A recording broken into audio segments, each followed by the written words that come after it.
Ever find yourself, like, totally engrossed in a good book, where you just can't put it down? Oh, absolutely. Yeah. So imagine that feeling, but instead of just turning the pages, you're the one who decides what happens next. You're in the driver's seat. You choose where to go, who to talk to, maybe even what to say to that suspicious-looking troll lurking under the bridge. Ooh, decisions.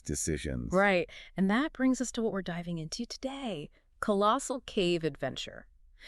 This game, it took that simple act of reading and transformed it into a true experience. It really was groundbreaking for its time. So for anyone who hasn't had the chance to get lost in this particular adventure, picture this. It's like an adventure novel where you're calling the shots. Want to go north? Type in go north.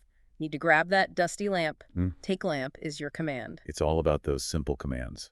Exactly. Now, I won't guarantee the troll will be thrilled if you try to say hello. He might be a bit grumpy. But that's part of the fun. You never quite know what to expect. Trial and error, that's part of the adventure. Absolutely. But here's something really interesting to consider. This type of game, this whole text-based adventure thing, it came about when computers were these massive, mysterious machines. We're talking tucked away in university labs, research facilities, not exactly commonplace. Oh, this is way before my time. Kind of intimidating, weren't they? Totally. It wasn't like today where everyone's walking around with a smartphone. Back then, computers could be pretty intimidating for the average person. But this is where Colossal Cave Adventure, it really broke down some of those barriers. Yes, see that. It gave people a way to interact with a computer in a way that felt, well, strangely natural, almost like you were having a conversation with the machine itself. Like it was alive in a way. In a way, you weren't just inputting data or crunching numbers, you were typing in commands and getting these almost conversational responses back. Like having a dungeon master guiding you through a digital dungeon. Okay, you're reading my mind. That's a fantastic way to put it. And this is where the story behind Colossal Cave Adventure, it takes an even more fascinating turn. Because the creator, a man named Will Crowther, he wasn't just a computer programmer. He was also, get this, an avid caver. A caver. So we're talking spelunking, exploring actual caves. Oh, you better believe it. And not just your average weekend spelunker. Crowther was the real deal. He was part of expeditions that were charting the depths of Mammoth Cave in Kentucky. Mammoth Cave, that's the... Yeah. Wait, the longest known cave system in the world. Part one and only. Wow, that's some serious caving. Right. And here's the kicker. He was even involved in creating early computer-generated maps of those very caves. So hold on, we're talking about the guy who created this groundbreaking computer game, Colossal Cave Adventure. The same one. Was also using computers to map out real-life caves. That's amazing. And it's no coincidence. That connection between the game and actual caves, that wasn't just some random detail. It was Crowther taking his real-life adventures, his passion for exploration, and weaving them directly into his creation. Talk about inspiration. So he was basically using his own experiences to shape this virtual world. Precisely. In fact, he based a lot of the game's layout, particularly a section called the bed quilt, on actual cave formations from Mammoth Cave.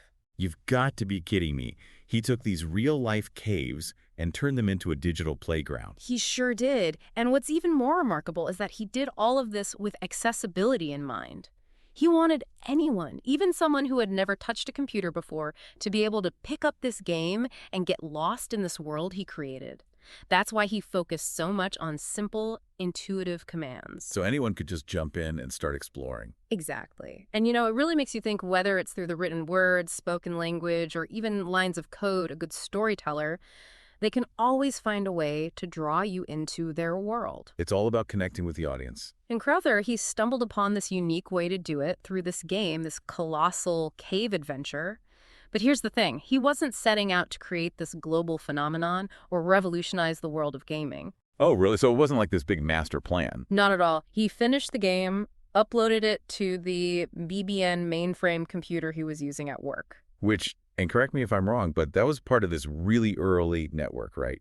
ARPANET. You got it. The precursor to the internet as we know it. Wow. So this game... it had its roots in the very beginnings of the internet. Exactly. And this is where things take an interesting turn, because once that game was out there on that network, something rather unexpected happened. Let me guess, people loved it. They did. But think about it. This is before the days of app stores or online gaming platforms. Back then, if you wanted to play Colossal Cave Adventure, you often had to connect to this shared mainframe computer remotely. So even accessing the game was an adventure in itself. It was like stepping into this hidden world, this shared experience that brought people together through this network of computers. It really took off. People were sharing it left and right, talking about it wherever they could. I can only imagine, like I said before, personal computers weren't exactly a thing yet, so to even get in on the Colossal Cave action, you had to use one of those shared mainframes, often remotely. Just the thought of people coming together like that, drawn in by this shared digital world, it really speaks volumes about a good story no matter how it's told. You're absolutely right, and this is where our story takes another turn. While Crowther built the foundation for this incredible world, it was about to get even bigger thanks to someone else who wandered into the Colossal Cave. Don Woods. Don Wood's our second explorer, but this time in the digital realm. What's his story? Don was a student over Stanford University, and just like so many others, back then he found himself hooked on Colossal Cave Adventure. And get this, he actually managed to track down Crowther. Wait, hold on. Trying to find someone back in those early internet days, that couldn't have been easy. You're telling me. This was way before email or anything like that. We're talking the Stone Age of the internet. Talk about dedication. So Woods finds Crowther. What happens next? Well, Woods, he wanted to help make the game even better. And let me tell you, his contributions were a game changer, literally. He brought in more of those classic fantasy elements that everyone loved, added some seriously tricky puzzles to test players, even created a scoring system so you could show off your progress. Oh, and of course he introduced the dragon. Okay, dragons. You can't go wrong with a dragon in an adventure game, but it sounds like Woods did more than just add content. It's like he took Crowther's creation and said, let's make this epic. That's a great way to put it. He took that foundation, Mm. Crowther built that incredible virtual cave system, and turned it into a game with a purpose. Yeah. You weren't just exploring anymore. You were on a quest, and people couldn't get enough of it.